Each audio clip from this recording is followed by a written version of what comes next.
नमस्कार दोस्तों, स्वागत है आपका ब्रेकिंग न्यूज में। दोस्तों, एयर इंडिया में 5 पायलट कोरोना पॉजिटिव नहीं है। यह पुष्टि फिर से हुए टेस्ट के बाद हुई। एक टेक्नीशियन और एक ड्राइवर के साथ इन 5 पायलटों की कोरोना रिपोर्ट शनिवार को पॉजिटिव आई थी। कुछ मीडिया रिपोर्ट्स में यह भी कहा जा रहा था कि इनकी टेस्ट किट खराब थी, इसी वजह से इनकी रिपोर्ट गलत आई। हालांकि अभी तक कोई आधिकारिक बयान नहीं आया। उधर टेक्नीशियन और एक ड्राइवर को लेकर स्थिति साफ नहीं है। हाल ही में ये पायलट कार्गो फ्लाइट्स लेकर चीन गए थे। एयर इंडिया लॉकडाउन के बाद से कई देशों के लिए कार्गो उड़ानों का संचालन कर रही है। इसी बीच चिकित्सा आपूर्ति के लिए 18 अप्रैल को दिल्ली से चीन के लिए बोइंग 787 ने उड़ान भरी थी। एयरलाइन ने शंघाई और हांगकांग के लिए भी मेडिकल कार्गो उड़ानें संचालित की थी। एयरलाइन सूत्रों के मुताबिक इन 5 पायलटों ने 20 अप्रैल के बाद कोई उड़ान नहीं भरी है।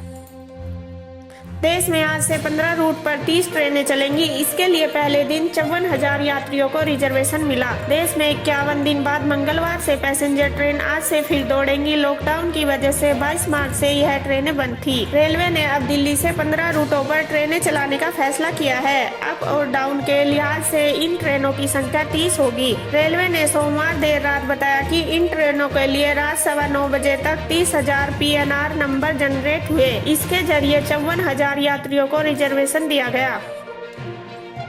देश में कोरोना संक्रमितों की संख्या 70,766 हो गई। महामारी से लड़ाई में आरोग्य सेतु ऐप काफी फायदेमंद साबित हो रहा है। इससे देश भर में 697 संभावित हॉटस्पॉट के बारे में जानकारी मिली है। अब तक 9.8 करोड़ लोगों ने यह ऐप डाउनलोड किया। ब्लूटूथ कॉन्टैक्ट ट्रेसिंग के जरिए 1.4 लाख यूजर्स को संक्रमण के खतरे को लेकर अलर्ट किया गया। इनके संक्रमित लोगों के संपर्क में आने की आशंका है। यह जानकारी एम्पावर्ड ग्रुप 9 के चेयरमैन अजय साहनी ने दी। वही सरकार इस ऐप को लॉकडाउन के बाद भी हवाई यात्रियों के लिए अनिवार्य कर सकती है। पीएम की मुख्यमंत्रियों से चर्चा। प्रधानमंत्री नरेंद्र मोदी ने सोमवार को सभी राज्यों के मुख्यमंत्रियों के साथ वीडियो कॉन्फ्रेंसिंग की। इस वीडियो कॉन्फ्रेंसिंग में लॉकडाउन और प्रवासी मजदूरों के मुद्दों पर चर्चा हुई। बिहार, तेलंगाना, महाराष्ट्र, पंजाब और पश्चिम बंगाल लॉकडाउन बढ़ाए जाने के पक्ष में है। तेलंगाना और तमिलनाडु ने कहा है कि अभी ट्रेन और विमान सेवा शुरू न करें। प्रधानमंत्री नरेंद्र मोदी ने मुख्यमंत्रियों से कहा कि हम अर्थव्यवस्था खोलने पर काम कर रहे हैं। अभी हमारी सबसे बड़ी चुनौती है कि कोरोना का संक्रमण गांव तक ना पहुंचे।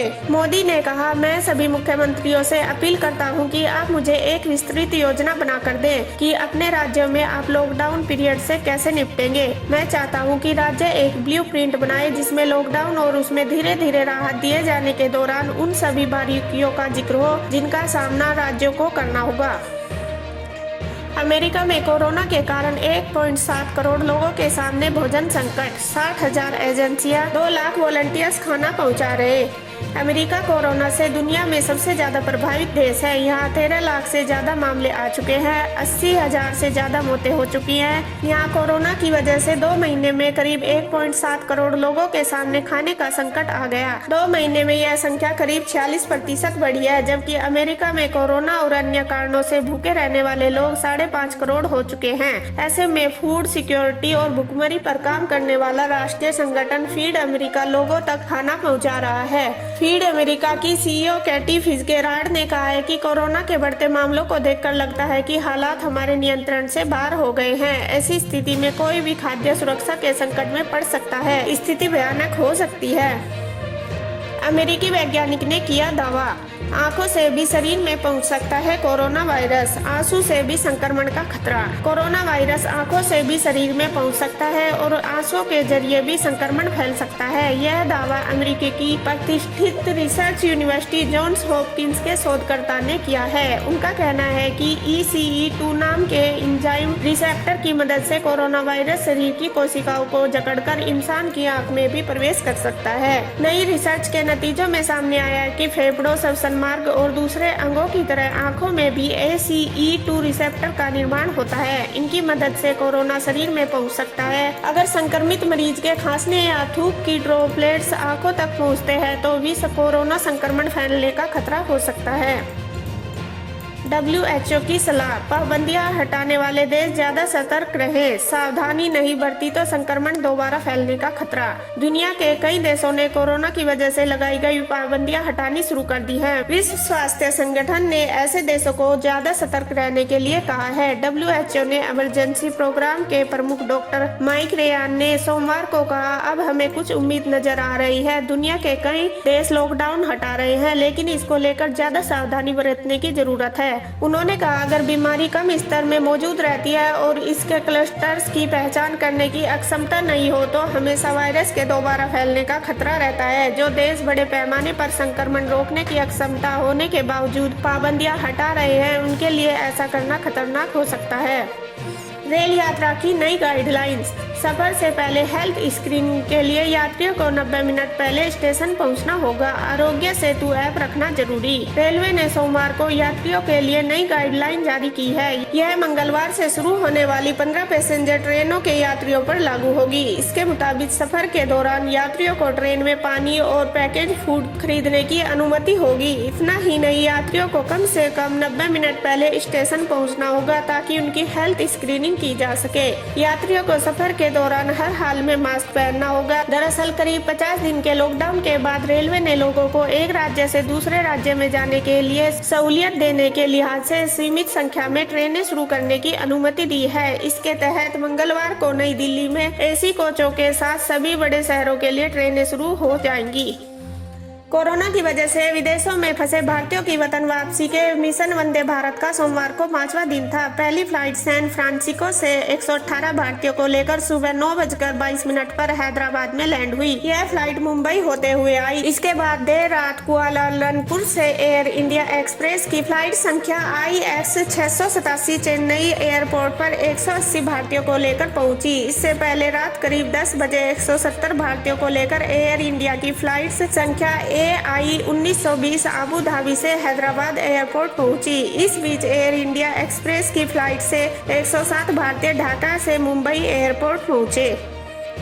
नीतीश बोले, घर लौटने के इच्छुक बिहारी प्रवासियों को 7 दिन में वापस लाएंगे। लॉकडाउन की वजह से दूसरे प्रदेशों में फंसे हुए वैसे सभी प्रवासी श्रमिक और अन्य लोग जो वापस आना चाहते हैं, उन्हें अगले 7 दिनों में बिहार वापस लाया जाएगा। सोमवार को मुख्यमंत्री नीतीश कुमार ने कोविड-19 पर रोकथाम के लिए विभागों के प्रधान सचिव, DM और SP के साथ वीडियो कॉन्फ्रेंसिंग के जरिए हुई बैठक में यह आदेश दिया। मुख्यमंत्री ने प्रवासियों की वापसी के लिए राज्य सरकार के अफसरों को रेलवे और दूसरे प्रदेशों के संबंधित अधिकारियों के साथ समन्वय स्थापित कर इस काम को समय सीमा के भीतर पूरा करने का आदेश दिया।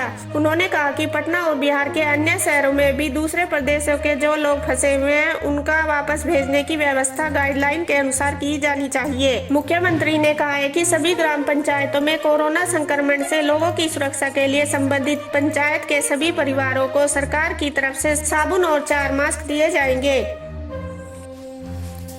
केंद्रीय मंत्री का बयान, देश के आर्थिक हालात बहुत बुरी स्थिति में है। केंद्र 2-3 दिन में घोषित कर सकता है वित्तीय पैकेज। केंद्रीय सड़क परिवहन और MSME मंत्री नितिन गडकरी ने सोमवार को उम्मीद जताई कि केंद्र सरकार 2-3 दिनों में वित्तीय पैकेज की घोषणा कर देगा। उन्होंने कहा कि RBI की ओर से लोन पुनर्भुगतान पर 3 महीने का मोराटोरियम देने के बावजूद आर्थिक हालात बहुत बुरी स्थिति में है। प्रधानमंत्री नरेंद्र मोदी ने सोमवार को सभी राज्यों के मुख्यमंत्रियों के साथ वीडियो कॉन्फ्रेंसिंग की। इस वीडियो कॉन्फ्रेंसिंग में लॉकडाउन और प्रवासी मजदूरों के मुद्दे पर चर्चा हुई। बिहार, तेलंगाना, महाराष्ट्र, पंजाब और पश्चिम बंगाल लॉकडाउन बढ़ाए जाने के पक्ष में है। तेलंगाना और तमिलनाडु ने कहा है कि अभी ट्रेन और विमान सेवा शुरू न की जाए। प्रधानमंत्री नरेंद्र मोदी ने मुख्यमंत्रियों से कहा कि हम अर्थव्यवस्था खोलने पर काम कर रहे हैं। अभी हमारी सबसे बड़ी चुनौती है कि कोरोना का संक्रमण गाँव तक न पहुंचे। मोदी ने कहा, मैं सभी मुख्यमंत्रियों से अपील करता हूं कि आप मुझे एक विस्तृत योजना बनाकर दें। अपने राज्यों में आप लॉकडाउन पीरियड से कैसे निपटेंगे। मैं चाहता हूं कि राज्य एक ब्लूप्रिंट बनाए जिसमें लॉकडाउन और उसमें धीरे धीरे राहत दिए जाने के दौरान उन सभी बारीकियों का जिक्र हो जिनका सामना राज्यों को करना होगा। ये थी अभी तक की ताज़ा खबरें। देश दुनिया की ताज़ा खबरें जानने के लिए मेरा चैनल सब्सक्राइब कर ले। मिलते हैं अगली वीडियो में। सावधान रहिए, सुरक्षित रहिए और देखते रहिए वायरल हिंदी न्यूज़। धन्यवाद।